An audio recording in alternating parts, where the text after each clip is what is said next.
दुर्गा सप्तशती पाठ 12वां अध्याय। देवी के चरित्रों के पाठ का महात्म्य।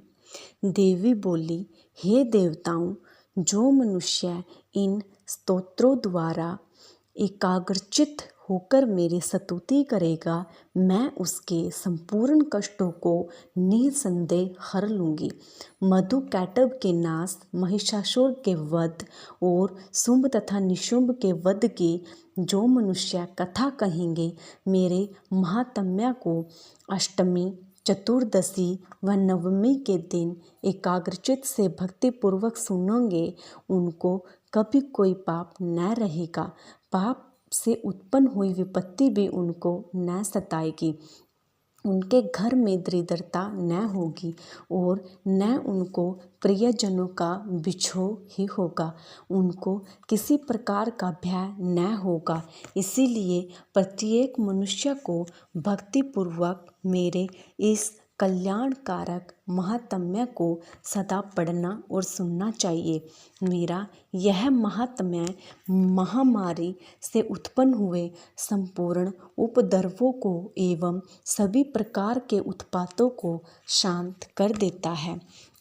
जिस घर में, मंदिर में या अन्य स्थान पर मेरी यह सप्तशती विधि पूर्वक पढ़ी जाती है, उस स्थान का मैं कभी त्याग नहीं करती। वहाँ सदा ही मेरा निवास रहता है। बलिदान, पूजा, होम तथा महोत्सवों में मेरा यह चरित्र पढ़ना तथा सुनना चाहिए। ऐसा हवन या पूजा मनुष्य चाहे जानकर या बिना जाने करे, मैं उसे तुरंत ग्रहण कर लेती हूँ। शरत काल में प्रत्येक वर्ष जो महापूजा की जाती है, उनमें मनुष्य भक्तिपूर्वक मेरा यह महात्म्य सुनकर सब विपत्तियों से छूट जाता है और धन धान्य तथा पुत्रादि से संपन्न हो जाता है। मेरे इस महात्म्य व कथाओं को सुनकर मनुष्य युद्ध में निर्भय हो जाता है। महात्म्य का श्रवण करने वालों के लिए शत्रु नष्ट हो जाते हैं, कल्याण की प्राप्ति होती है, उनका कुल आनंदित रहता है, उनके सब कष्ट शांत हो जाते हैं तथा घरेलू दुख इत्यादि मिट जाते हैं। बाल ग्रहों से ग्रसित बालकों के लिए मेरा यह महात्म्य परम शांति देने वाला है। मनुष्यों में फूट पड़ने पर यह बलि भांति मित्रता करवाने वाला है। मेरा यह महात्म्य मनुष्यों को मेरी जैसी सामर्थ्य की प्राप्ति करवाने वाला है। पुष्प, अर्घ्य, धूप, गंध, दीपक इत्यादि सामग्रियों द्वारा पूजन करने से, ब्राह्मण को भोजन करा के, हवन करके, प्रतिदिन अभिषेक करके, नाना प्रकार के भोगों का अर्पण करके जो मेरी आराधना की जाती है, उससे मैं जैसी प्रसन्न होती हूँ, वैसे ही प्रसन्न मैं इस चरित्र के सुनने से हो जाती हूँ। यह महात्म्य श्रवण करने पर पापों को हर लेता है तथा आरोग्य प्रदान करता है। मेरा प्रादुर्भाव का कीर्तन दुष्ट प्राणियों से रक्षा करने वाला है। इसके सुनने से मनुष्य को शत्रुओं का भय नहीं रहता। हे देवताओं, तुमने तथा ब्रह्मा जी ने मेरी जो स्तुति की है, वह मनुष्यों को कल्याणमयी बुद्धि प्रदान करने वाली है। वन में, सूने मार्ग में अथवा दावानल से गिर जाने पर, चोरों से गिरा हुआ या शत्रुओं द्वारा पकड़ा हुआ, जंगल में सिंहों से, व्याघ्रों से या जंगली हाथियों द्वारा पीछा किया हुआ, राजा के क्रुद्ध हो जाने पर मारे जाने के भय से, समुद्र में नाव के डगमगाने पर, भयंकर युद्ध में फंसा होने पर, किसी भी प्रकार की पीड़ा से पीड़ित, घोर बाधाओं से दुखी हुआ मनुष्य मेरे इस चरित्र को स्मरण करके संकट से मुक्त हो जाता है। मेरे प्रभाव से सिंह, चोर या शत्रु इत्यादि पास नहीं आते। प्रचंड पराक्रमी भगवती चंडिका यूँ कहकर सब देवताओं के देखते ही देखते अंतर्ध्यान हो गई। सभी देवता अपने शत्रुओं के मारे जाने पर पहले की तरह यज्ञभाग का उपभोग करने लगे और उनको अपने अधिकार फिर से प्राप्त हो गए। युद्ध में देवताओं के शत्रुओं शुंभ व निशुंभ के देवी के हाथों मारे जाने पर बाकी बचे हुए राक्षस पाताल को चले गए।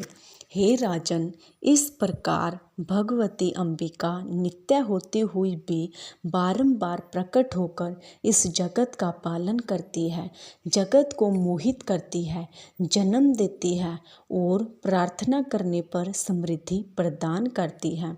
हे राजन, भगवती ही महाप्रलय के समय महामारी का रूप धारण करती है। वही संपूर्ण ब्रह्मांड में व्यापक है और वही भगवती समय समय पर महाकाली तथा महामारी का रूप बनाती है। स्वयं अजन्मा होती हुई भी सृष्टि के रूप में प्रकट होती है। वह सनातनी देवी प्राणियों का पालन करती है और वही मनुष्य के अभ्युदय के समय घर में लक्ष्मी का रूप बनाकर स्थिर हो जाती है तथा अभाव के समय दरिद्रता बनकर विनाश का कारण बनती है। पुष्प, धूप और गंध आदि से पूजन करके उसकी स्तुति करने से वह धन एवं पुत्र देती है और धर्म में शुभ बुद्धि प्रदान करती है। 12 अध्याय समाप्त। दुर्गा सप्तशती पाठ 13वां अध्याय। राजा सूरथ और वैश्या को देवी का वरदान। महर्षि मेधा ने कहा, हे राजन, इस प्रकार देवी के उत्तम महात्म्य का वर्णन मैंने तुमको सुनाया। जगत को धारण करने वाली इस देवी का ऐसा ही प्रभाव है। यह देवी ज्ञान को देने वाली है और भगवान विष्णु की इस माया के प्रभाव से तुम और यह वैश्य तथा अन्य विवेकी जन मोहित होते हैं और भविष्य में मोहित होते रहेंगे। हे राजन, तुम इस परमेश्वरी की शरण में जाओ। यही भगवती आराधना करने पर मनुष्य को भोग, स्वर्ग तथा मोक्ष प्रदान करती है। मार्कंडेय जी ने कहा, महर्षि मेधा की यह बातें सुनकर राजा सूरथ ने उग्र व्रत वाले ऋषि को प्रणाम किया और वह राजा तथा वैश्य तपस्या के लिए वन को चले गए।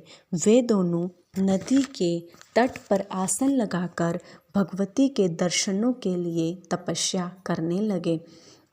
दोनों ने नदी के तट पर देवी की मूर्ति बनाई और पुष्प, धूप, दीप तथा हवन द्वारा उसका पूजन करने लगे।